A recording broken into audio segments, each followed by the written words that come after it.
Hi everyone! You're listening to SciPub, where we are talking science. Not only for the experts, but for everyone. Welcome to a new episode. Hi everyone, this is Gorani. And this is Yana. And you're listening to SciPub.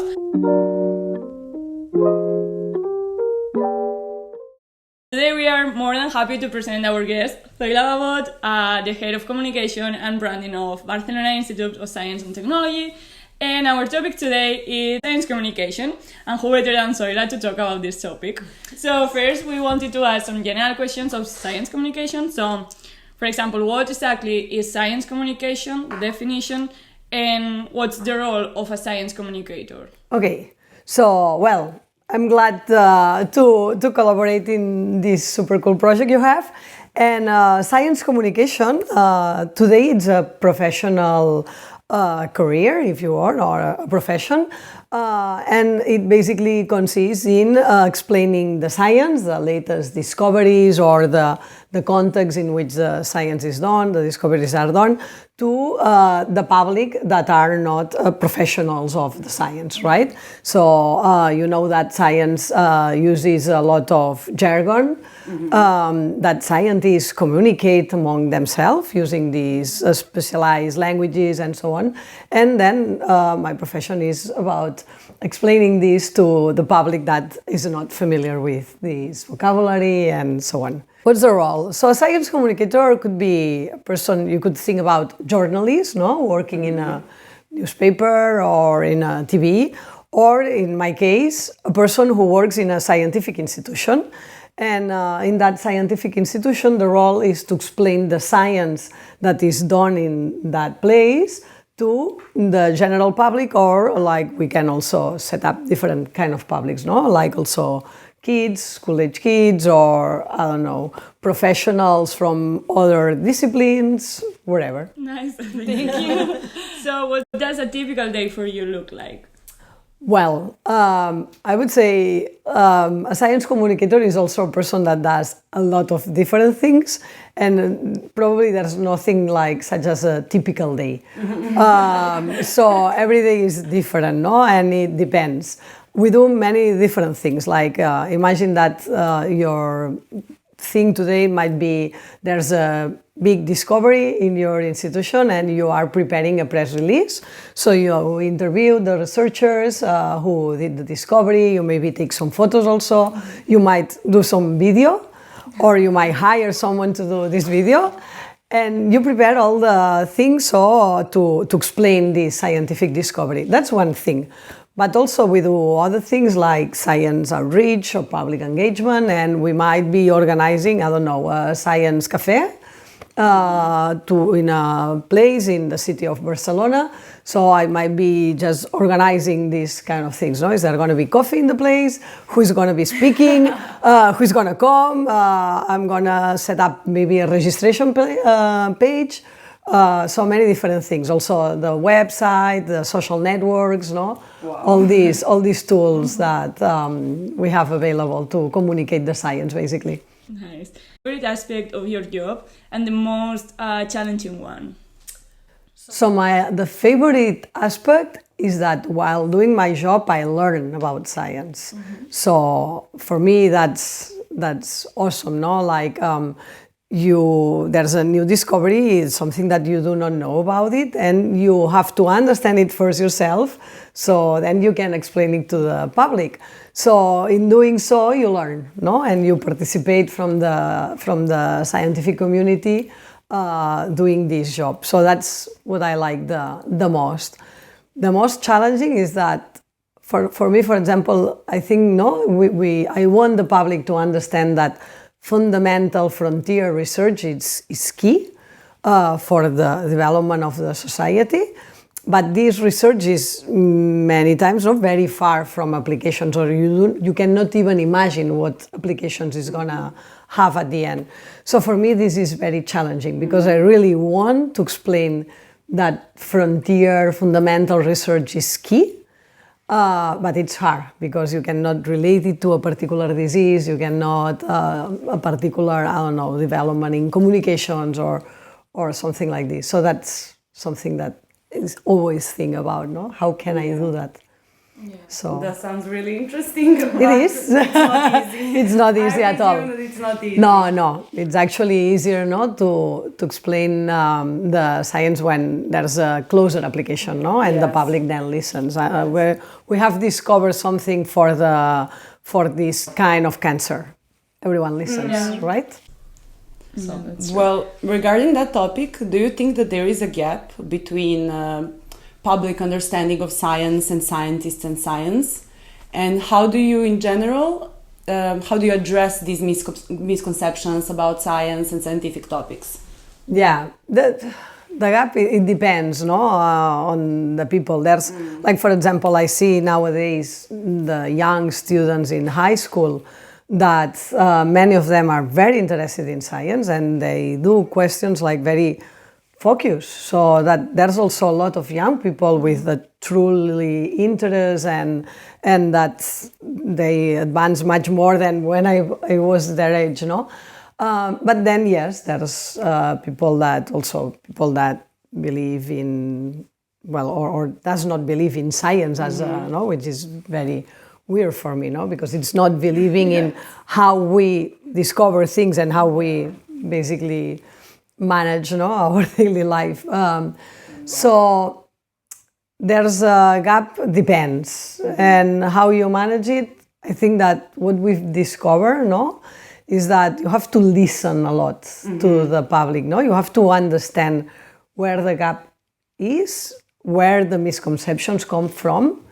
So listen, and then establish a conversation, no? Like not only doing a unidirectional thing for a sort of general public, but listen the concerns of the people and specific groups of people. Specific groups of people, no, where sometimes they are afraid of something, no, where is this coming from?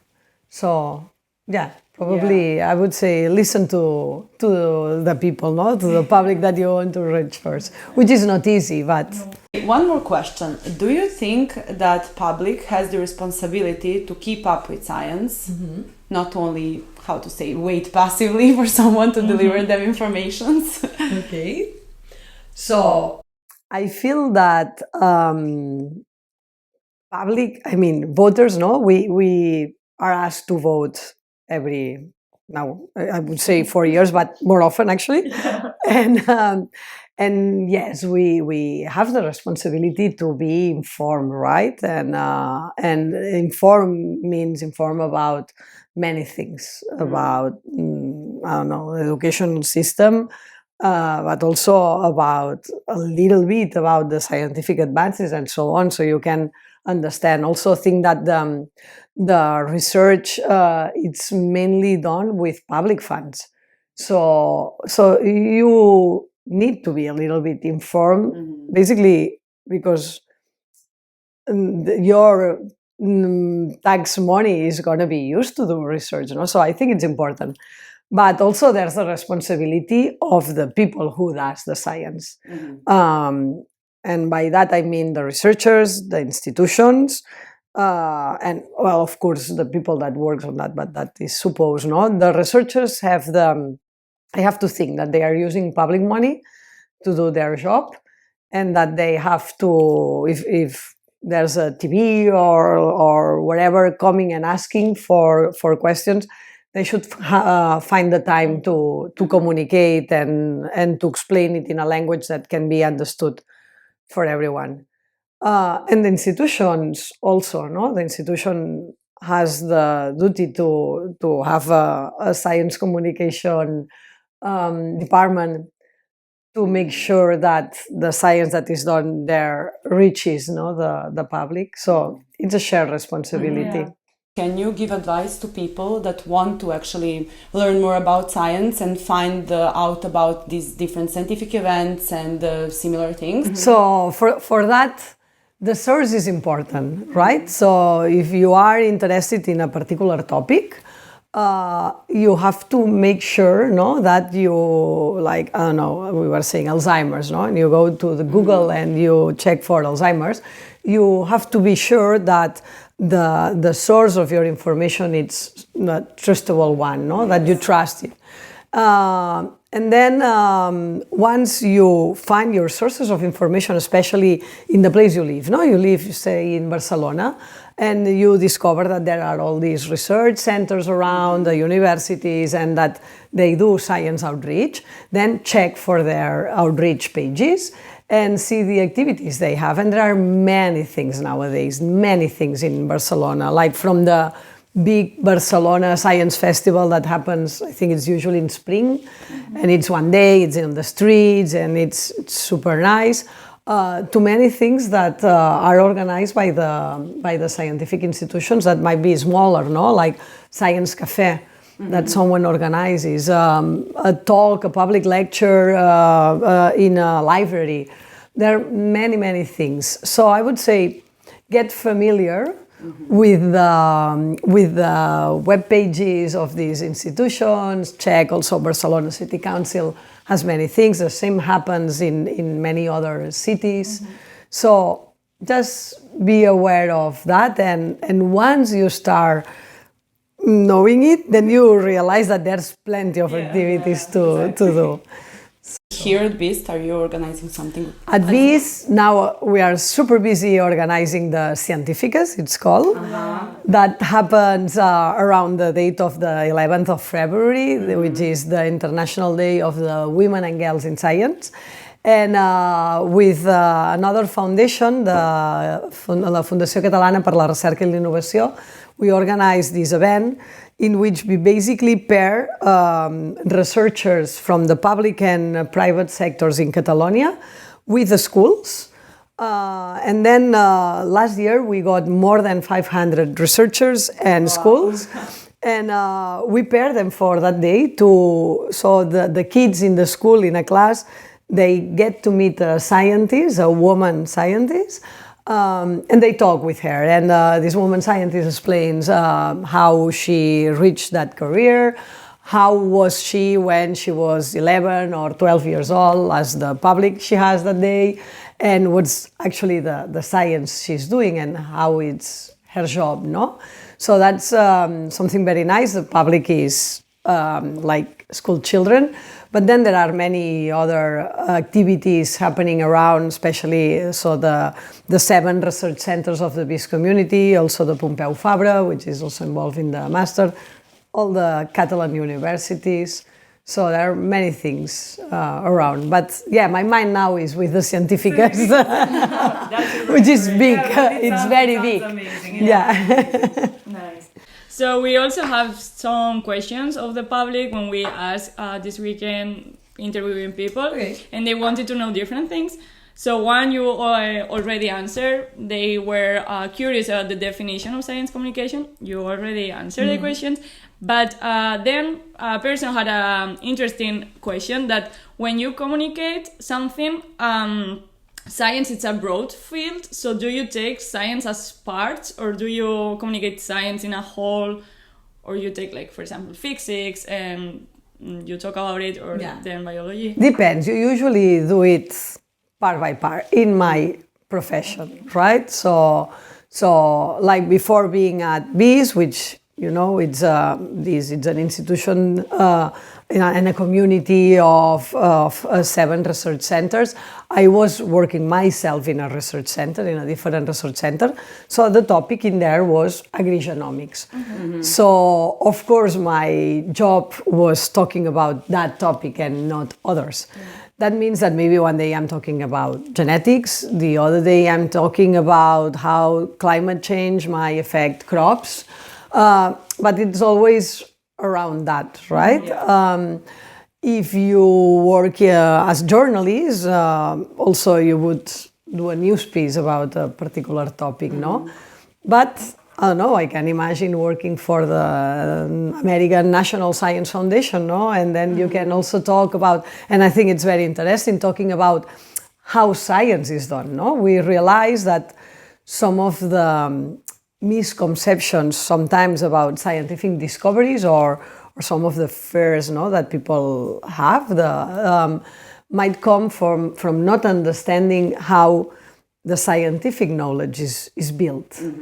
no? And once you understand that, so maybe we need to go and explain how the scientific knowledge is acquired. And that's also something very interesting, and that we've been thinking about it also a lot, the science communication people, no? Yeah. So, but usually you want to address a particular topic of interest for, yeah. Nice.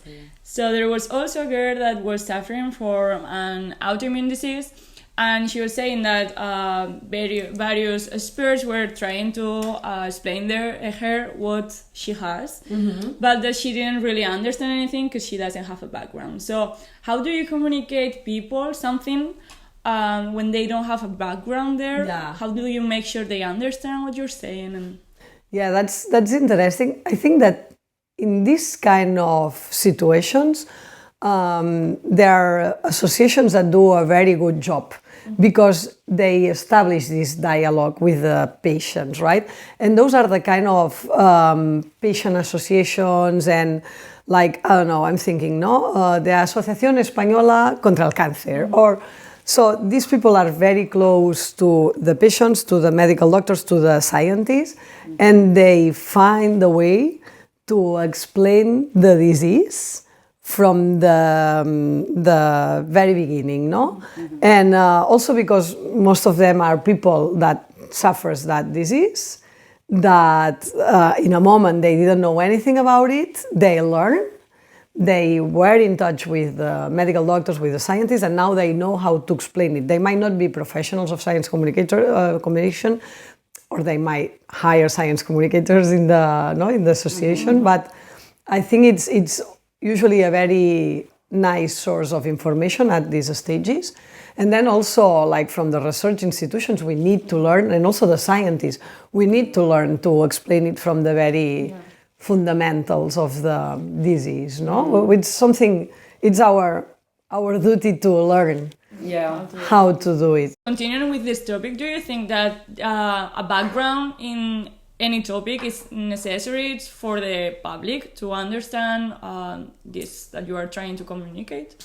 So I feel that scientific culture is important. And by that, I'm not meaning a background in a particular topic. I don't know. When I was a student, quantum was not a word that exists for me at all.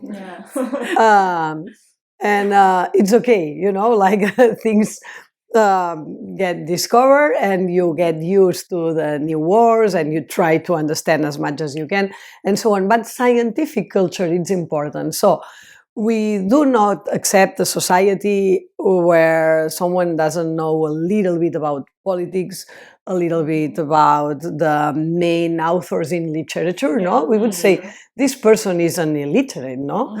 Why do we accept people not knowing a thing about science or about how science is done, no? How the scientific knowledge is constructed? This shouldn't happen. So that should be something that schools have a lot in mind, no? Like, it's not probably, when kids are small, it's not so important to learn about how the photosynthesis happens, but to learn how scientists study the things, no? And how, and maybe,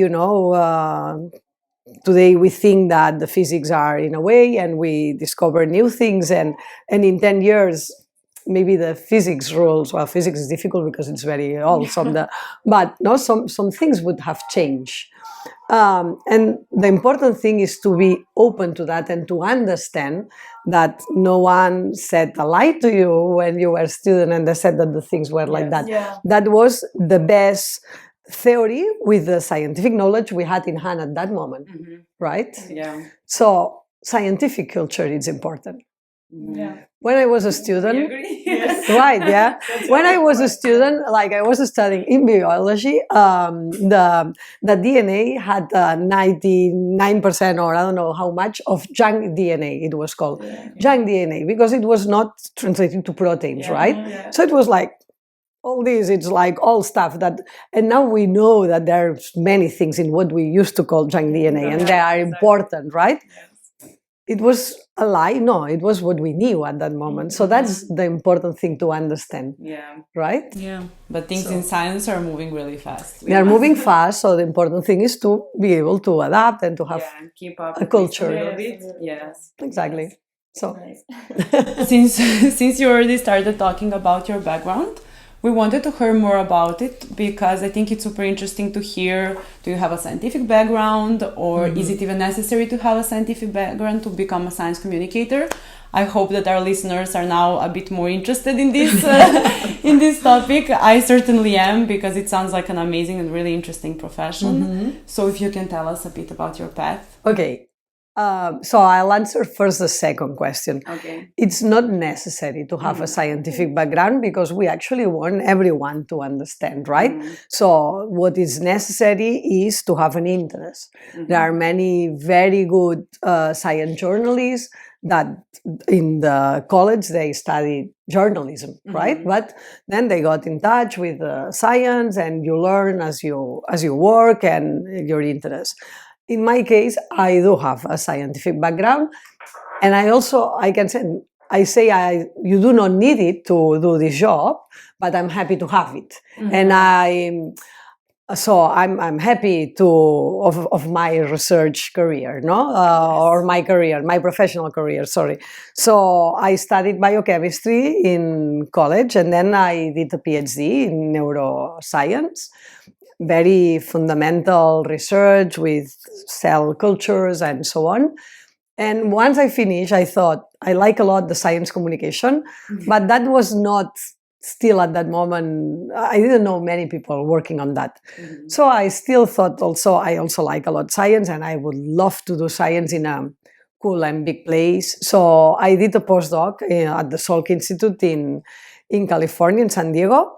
5 years there, also with neuroscience, like studying key questions in the development of the neocortex. So that was like a lot of fun time also to be there with people like with Nobel Prizes, and it was very enriching. But then once I finished, I thought, yeah, now it's moment. And then at that moment, I knew people working in science communication. So then I came back to Barcelona, and I enrolled in the Masters of Science Communication. And after that, I've been working in that. I'm happy of my scientific background, basically because I work for scientific institutions. So I enjoy being in a place with people that I can relate with very well, right? If I'm in a scientific institution, there are going to be PhD students, as I used to be, and postdocs, as I used to be, thinking what's next, as it used to happen to me. So also all that, it's nice, right? Like you relate very well with the people in there. It's familiar. It's the place where I like to be. So wow, yeah, okay, that sounds amazing. We just wanted to ask you more to maybe give an advice to scientists and the people that are not scientists, both, if they want to go into science communication. Okay. Do you have some advice for them? Okay. So for scientists, I would say use opportunities like the one you are using now, no? Start to experience it and participate, I don't know, in the Científicas, I would say, soon, or in the science outreach activities that are organized by the centers in which you are doing the master's or the PhD, and try yourself. And don't be afraid. There's going to be a moment that maybe the person who is in charge of communication is going to come to your lab and say, hey, we need a video, or there's a journalist coming, can you explain? Say yes, try it. So that's first thing. So you expose yourself a little bit, listen to the people. Remember, as I say also, I see young students like you are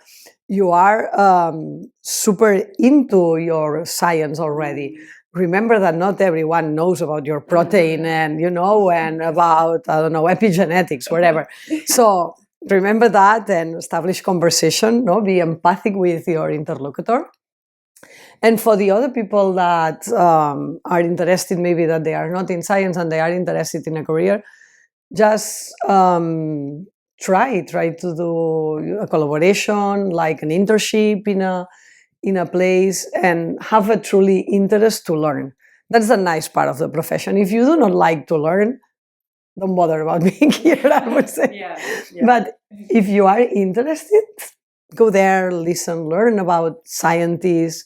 There are many scientists that are super happy to talk with you when they've discovered something, and they're going to spend the time to do it. So make use of all that. Next question would be maybe what skills or experiences do you think that scientists need to acquire to get to a scientific science communicator position? So there are many skills. If you are a scientist, let's say you finish your PhD, right? It happens a lot, no? There's a lot of people doing the PhD. You have a good time, you work a lot, but after the PhD, you might be thinking, I don't know if I want to do a postdoc and keep going with this career path, or I want to change. So I would say during the PhD, you are going to do many things that expose you already to practice these skills. No, you will be doing presentations in meetings. It's true that then you are going to use your jargon, right? Yeah. But you are going to get used to talk in public. You will be writing a paper with the jargon, but you might go to the press office and say, the paper is very nice and we can collaborate, and we do the press release, and you see how the press release is written. You participate in science outreach activities. So there are many situations in which you practice those skills. And I would say do that and just use the opportunities that are around.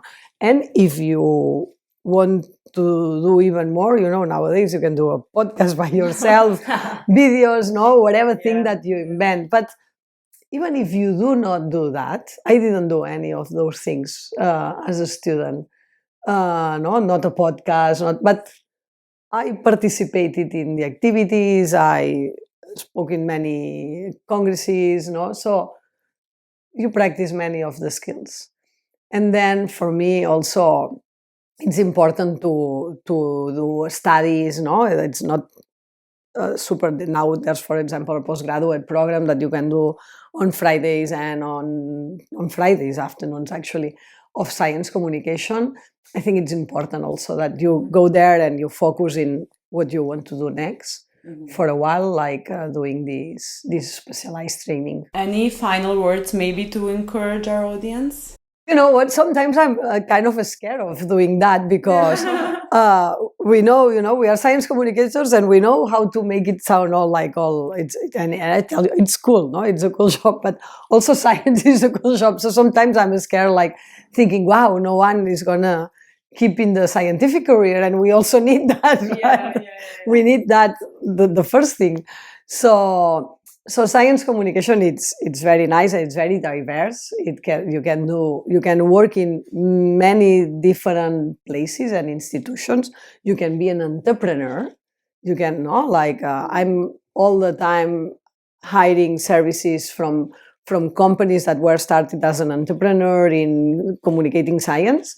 And I don't know, I know how to do videos and I like science, and I'm going to start a company of science communication through the video, for example. So that also it's a very good option. So it's very nice, and just look around, think what you like, what you are good at, and that's one thing. But also, I don't know, not everyone will go to science communication. Yeah. There are many different things, and science definitely is a thing, to keep pursuing. And look at me, I spent 10 years doing science before changing, and I'm happy about it. So look for mentors also, right?